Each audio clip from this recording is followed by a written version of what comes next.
Action! Hello and welcome back to the Rapaport market comment. LVMH, which owns Tiffany and Bulgari, reported a 5% decline in its jewelry and watch sales for the first half of the year. Group revenue fell 1% in reported terms and rose 2% assuming constant currency rates.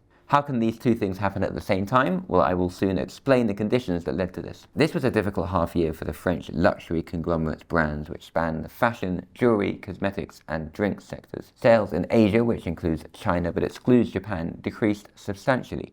Higher group sales in Japan partially offset this. The jewelry and watches division saw the same geographical trend. I think there are three interesting takeaways from LVMH executives' commentary on the results, which they gave at an investor call on July the 23rd. But before getting into the details, just our weekly small request. Subscribe to this channel. There is a button with a bell you should press to get notifications of all our new videos. Every week we dig into what's going on in the industry all around the world.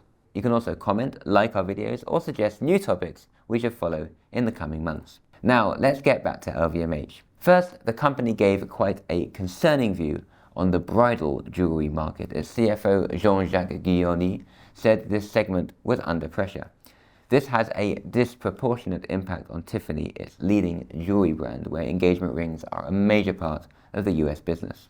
Inflation and higher interest rates have also put pressure on aspirational consumer spending in the US and, to a lesser extent, in Europe. This again has impacted Tiffany, which appeals to this segment of the market. Secondly, LVMH saw a strong surge in sales in Japan across the group. In jewelry and watches, Japan's share of global revenue increased to 13% from 10% a year earlier. The rest of Asia saw its share slump to 30% from 37% a year before. This is because Chinese consumers have been traveling to Japan to capitalize on the weakness of the Japanese yen currency, Guillaume explained. Today, each Chinese yuan buys about 3% more yen than 2 years ago. This situation creates challenges for LVMH, which reports its results in euros. It impacts the company's top and bottom lines because each yen is worth fewer in euros than before. This is why group sales rose at constant currency rates but decreased in reported terms. Also, Guillaume said the speed of the weakening of the yen has made it hard to respond with price increases. This brings us to the third point. A lot of the sales growth in Japan is happening at low consumer prices, which creates an incentive for consumers in the rest of Asia, notably China, to wait till their next trip to Japan to make a luxury purchase. This has had a slowing effect on sales in these markets. We're talking here about luxury in general and not just jewelry. While we already knew that sales in China were weak, especially in diamonds, this gives a new perspective on what's driving the consumer's lack of local spending.